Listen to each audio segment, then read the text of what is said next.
Hi everyone, welcome back to the channel. And in today's video, I'm going to talk about Otio, which is another great tool for literature review.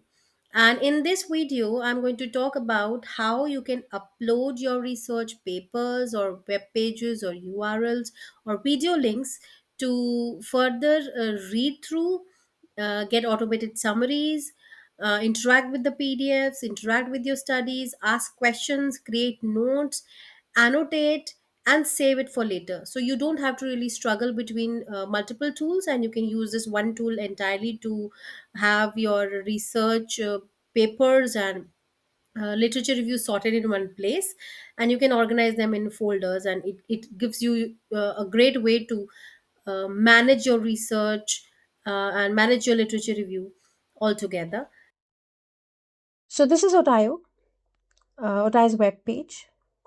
And as you can see, it is powered by different AI, generative AI models, and it says it is the fastest way to do research. This is how the tool looks like, and you can start using it for free. And if you like the tool, you can take subscription. You need to sign up or create a login. So I just log in, and this is how the web page looks. On the left, you can see the features. It has a home page and then library feature and workflows.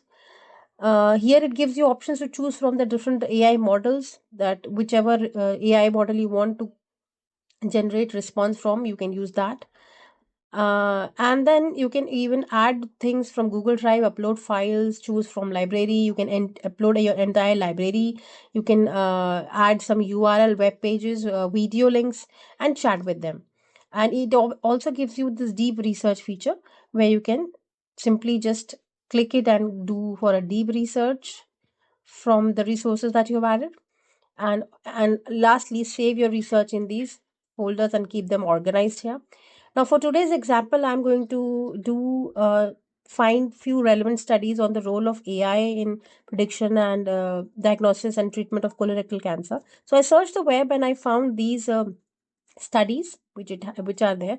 So I'm just going to quickly copy the URL of these studies. I'm not going to download the PDFs and upload, but I'm going to just copy the URLs and upload them here. And as you can see, these are four, five studies which I am going to quickly just add in and then interact and just to show you how, without even having to switch tabs and without having even to download the PDFs, you can directly read their summaries and interact and ask questions. And if you find them relevant really later, you can obviously save them and create your own library. So yeah, this is how it looks. All the five, six studies I've uploaded, and you can see it here. Up, you can see the sources, and on this tab, you see that there is this an automated summary which the tool generates of each of the PDF or the URL or the link that you've added. So you get an automated summary. You get to read the sources which you have added, and on the right side, you can see there is this. AI which helps you to ask questions and take notes.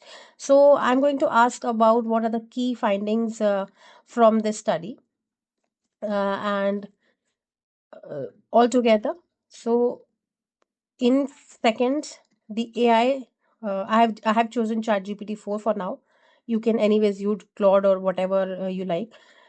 And it gives me this answers my questions. So it gives me the key findings of these studies, and it also gives you this the source to this point. So it mentions the sources here, and just save the node, add to node, give it a title, or just label the node, and your basic literature review, the initial brainstorming is sorted here. At least now I have few studies to start my work.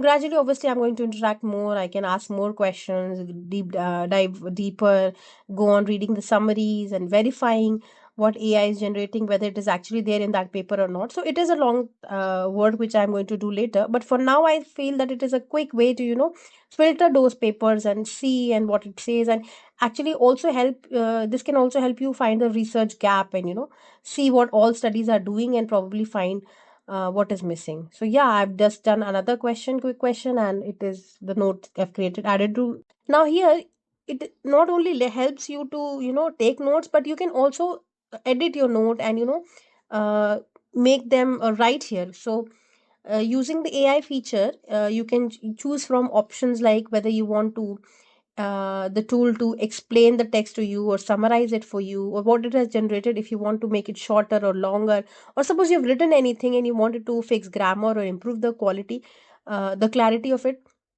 So Otio also helps you to do that. So you're not only able to upload your resources and interact with them, you can also write here. So you create notes and you can write, and everything can be sorted in one place without having to go from Word, MS Word, to Zotero, and then to any chat, any PDF, chat PDF kind of a tool. But you get to do everything in here only. So yeah, this is one good feature I like, and I'm going to just quickly demonstrate how this editing tool feature works. So I just asked it to elaborate for me and make it longer. So it has done that. And one good another feature is you can also add the sources here, so you can directly copy paste the URL of the study and paste it as a link. So later if you want to go back, like where did I read this point, we usually miss out, no, where did I find this, in which study said it. So you just add the link, and whenever you want to see which study mentioned this, what is the source, you can just quickly go and you will be able to find the source. There are other basic features of editing which are there on MS Word. So yeah, I've already you can do any of the way that you want to. You can anyways explore here more. And after you've done everything, just save it, and it gets saved in your folders, and you can go back and start adding here again, take more notes, interact more, and your work is sorted in all one place. So that's all for Otio. Do use the tool and let me know how does it help you in the comments. Thank you for listening.